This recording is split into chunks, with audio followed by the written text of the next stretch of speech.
afternoon, everybody. Welcome back to Second Wind Pilates Plus.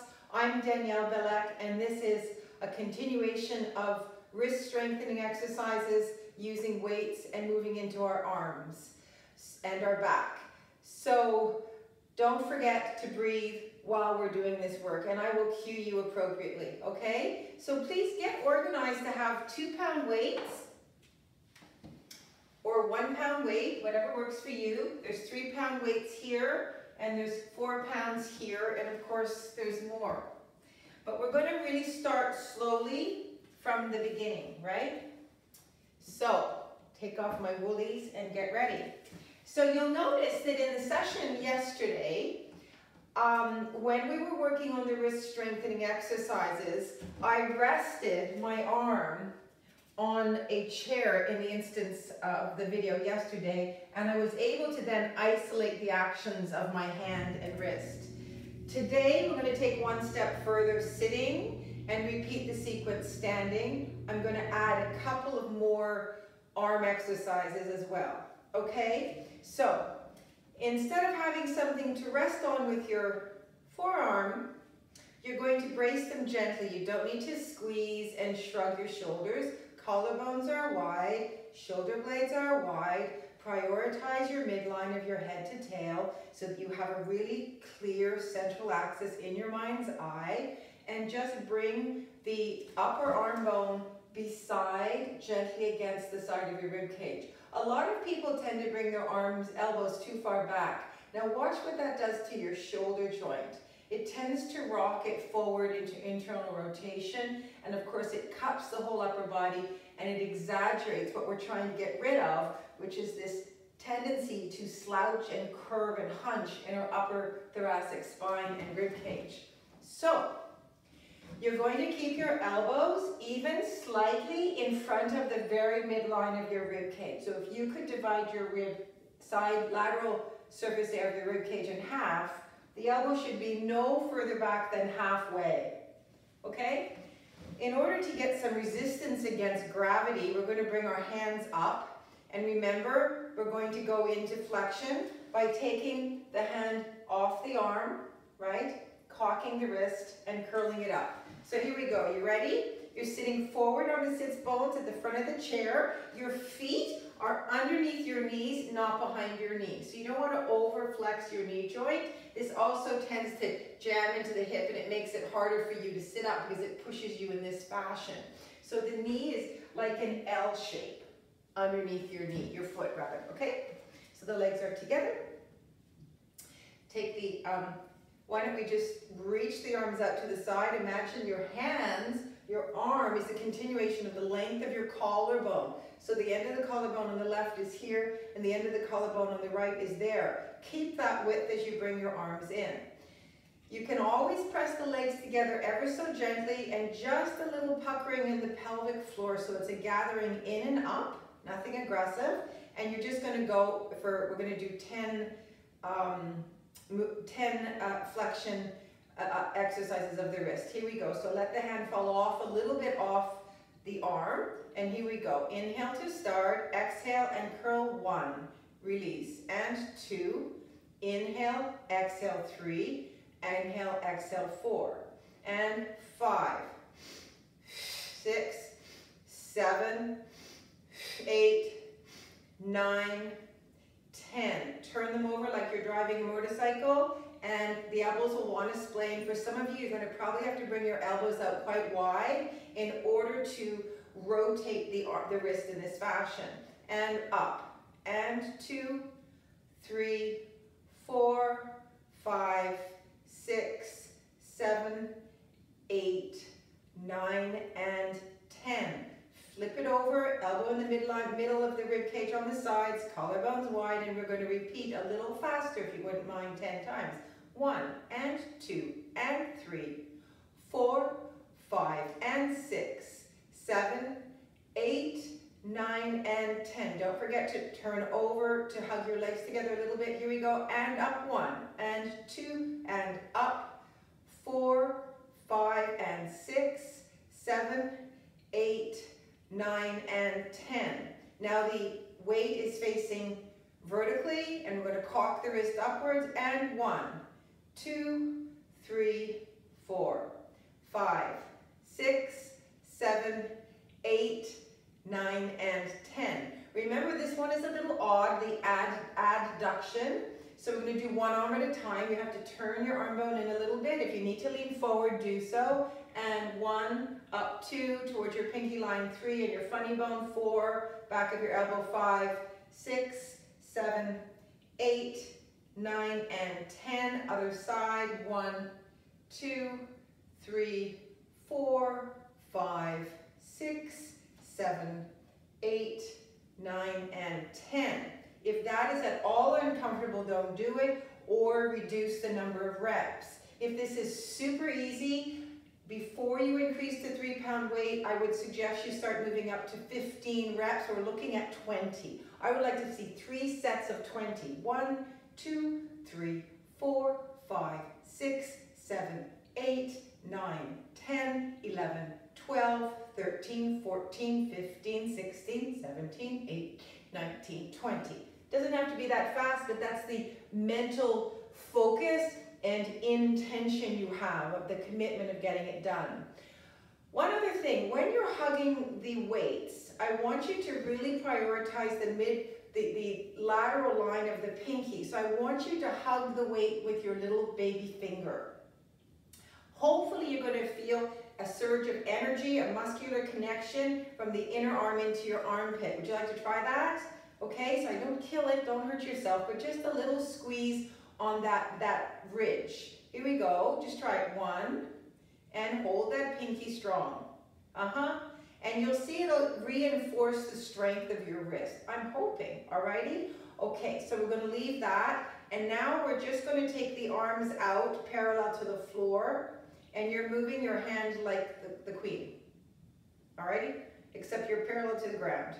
And 1, 2, 3, 4, 5, 6, inner thighs together, pelvic floor up, spine tall, 8, 9, 10.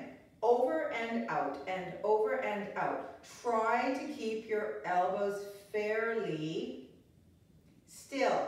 You'll notice my elbows are moving a little bit. I'm not overdoing the stability because I don't want to hurt myself, and it's unnecessary. So supination, pronation of the elbow. Golfers, this is key. Supination, pronation. Okay? Over, cross, uncross, cross, uncross, cross, uncross. Okay, just shake it out. We did forget the external and internal rotation of the arm bone. You're trying to take the bicep forward ever so gently. Bring it forward. So it's not crank the weight from the wrist. It's rotate the arm from the shoulder joint, proximally from the shoulder joint instead of distally from your hand. External, internal, external, internal. Notice I'm not doing this. Especially this will be the tendency. So try not to let your upper body round again, right? So the rotation is just in the arm. It may feel puny. It may feel tiny. Doesn't matter. The more you do it, the better. You're thinking of sliding that bicep close to the armpit forward and then hiding it away. Sliding that bicep close to the inside armpit side of the body forward and away. If you're hugging yourself, you can't do this. It's going to all happen at the lower arm. Do you notice? Happening at the lower arm, and this isn't moving at all. So it's not isolated at the elbow. I want you to do the whole shaft of the length of your arm. Take some time. So your mind has to go proximally, and don't really think about the weight. The weight just happens to be there. Good. Just let that be. Very good. We're going to go into bicep curls. Again, the elbows are not here. They're here forward a little bit, and they don't move. So in a bicep curl, the angle of the lower and upper arm is acute on the flexion, and as the lower arm descends, it moves away from the upper arm. And then it becomes an obtuse angle. Remember your mathematics? Acute, obtuse. What body part is moving? Not the wrist, not the shoulder, and not the upper arm. Simply the lower arm is moving on the upper arm, and the angle of your wrist, which is why we've been doing these flexion exercises, does not release on the down. So it's not present the palm or present the weight, it's think mid-limb now. Instead of proximal at the shoulder joint, which we did earlier, or distally at the hand, you're going to think mid-limb at the elbow. Your mind is at your elbow. And you don't drop the weight. You can get away with dropping the weight with 2 pounds because it's not heavy and you're not going to hurt yourself. But you're guiding the arm down and slowing it down. It's like putting the brakes on. Not that you're stopping, but you're gently slowing down and then a little faster. Slow down, a little faster. Slow down. You see how I'm stopping? I'm not going all the way. So the muscle is engaged the whole time in 2 different phases. Concentric contraction on the way up, eccentric contraction on the way down. You ready? All right, collarbones wide. Here we go, inhale. So feel like Da Vinci's, forgotten the name of the man, but the arm bones out to the side and then the vertical. So you've got the vertical, north, south, east, west, medicine wheel, okay? And here we go. We're gonna go 1 and down, and 2 and down. Hug your legs, and down, and 4 and down, and 5 and down, and 6 and down, and 7. Notice my elbows are even slightly in front of me. Do you see how forward they are? Okay?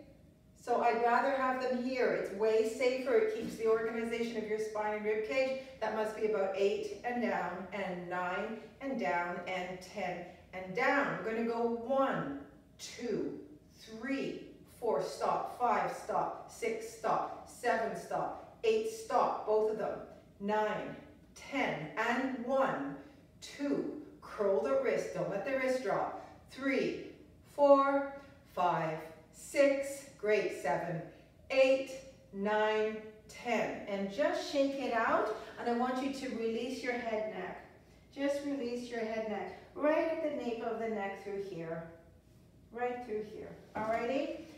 We're going to do that again. Here we go. Double bicep curls into alternating bicep curls.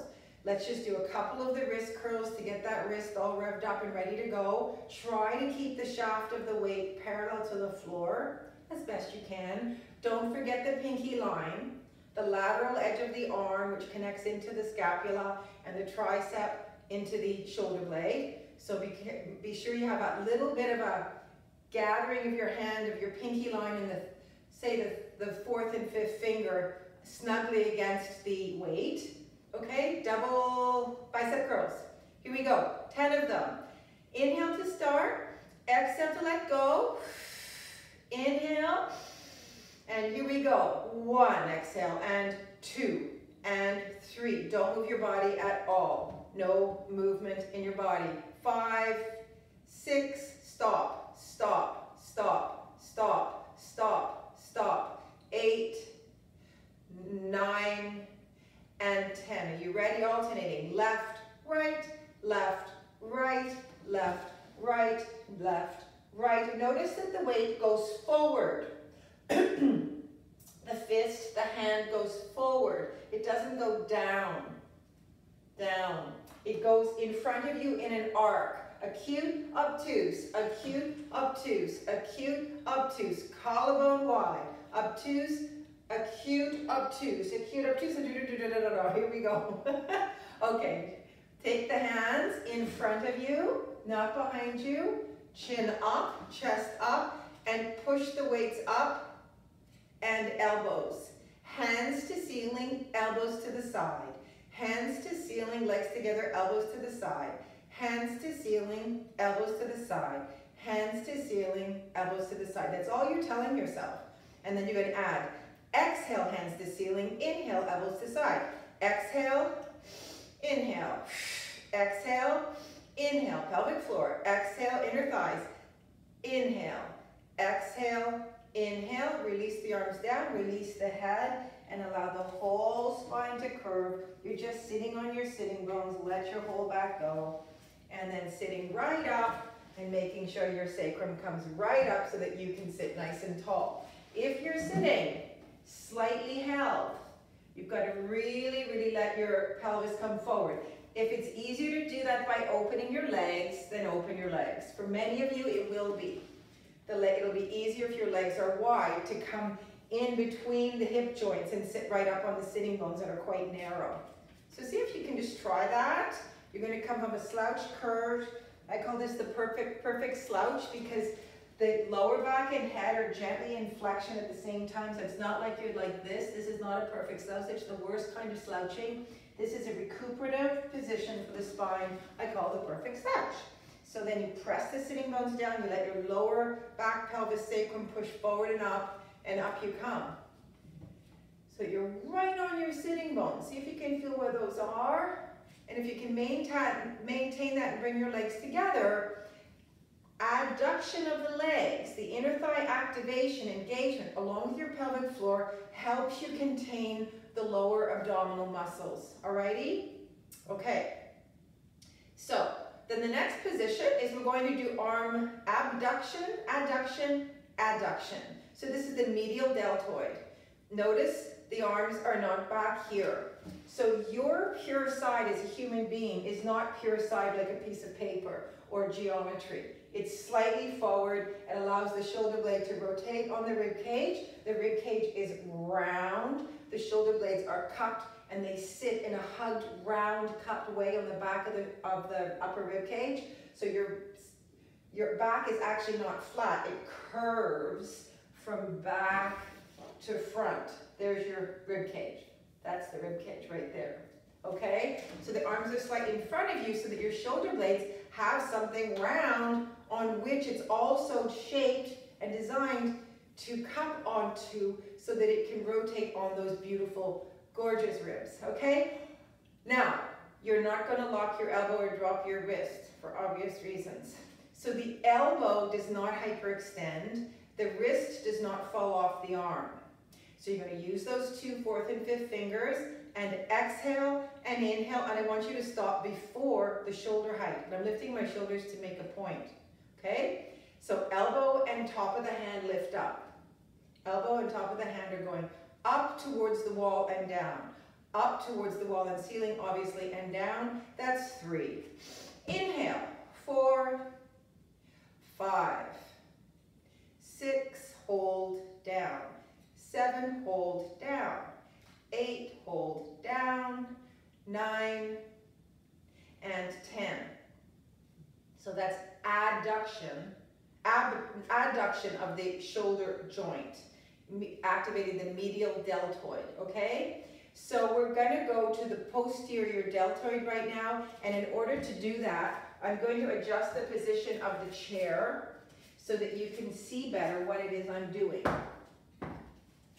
You're going to sit at the edge of the chair, and I want you to come, see if you're talking to some kids on the floor, which you might be doing actually, and you're on your forearm, and then instead of having your upper rib cage and mid rib cage rounded, you're going to extend out. You're going to think of taking your tailbone and sacrum and reaching it, radially reaching it to the floor, to the chair, and the top of the back of the head away in the opposite direction. The legs come together. You just have to get forward enough so that there's resistance for the arms in this position. Okay? You may be more comfortable with your legs open. Go for it. So from here, you're not going to do it from here. You see how easy it is to go into that position? So the arm bone goes into the shoulder blade, and the shoulder blades come together slightly, which help erect the upper T-spine, the upper thoracic spine, okay? So you're going to go 1, out to the side, top of the elbow, top of the hand, exactly the same idea. And here we go, and head is not here. Hold your belly in, pull your pelvic floor in, press your legs together, and exhale, 1. Inhale, 2. Notice I am not falling or moving every time I move my arms. 3, 4, hug the 4th and 5th finger and make sure the wrists don't change in this position at all. Keep the back head of the weight lifted so it doesn't rotate down. This is the weakest area, okay? So up. And you'll notice, keep going, that this whole line from the outer elbow into the back side of the shoulder blade, you want it like a mouth, open and open. Again, a acute, obtuse, angle, acute, obtuse angle, and open your armpits, and open, and exhale, inhale, exhale, inhale, exhale, inhale, shoulder circles. Let your head move around and go no place the shoulder blade has ever gone before, and just roll out the tension. As you get going into arm weights, you're going to find that often, you get a little sore up in this area, a little stiff because you're not used to it, which is why we're starting with 2-pound weights, and please feel free to use one. Alrighty? Okay, so the next exercise, wide collarbones, same sort of position, draw the tail down so that you're anchoring into the back of the sitting bones, and your arms are going to come here. So the first thing we're going to do is like you're cross-country skiing or skiing and you're shushing towards the ski lift. Parallel, 1, here, 2. Don't go too high, and the butt of the weight is facing the sky at the end. 3 and 4, and if this is as high as you get, doesn't matter because you'll feel it across the back of the upper arm and across the back of where the shoulder blade meets the arm, which is the back shoulder girdle and your tricep area, and your posterior deltoid. This was also your posterior deltoid. Here, and here, and here, and stay. And you're going to want to start doing this. Draw those shoulder blades together and feel like this part of the arm is holding the hand up proximally. And kick, and kick, and kick. Try to keep the upper arm still. So you're locking this area and try not to let the back of the arm and shoulder blade move at all. If you have to do one at a time, you do one at a time. Okay? And kick and lower tummy. That's why inner thighs really help here, because you can hug them together and just say, hi ho, off I go, don't let go, don't let go. Sounds like my father. He has Alzheimer's now, so he says some pretty demented things, but he's wonderful. Here we go. Did I just say that? Up. And now you'll say, this is easy. Goodness gracious, I like this one. 4 and 5, 6,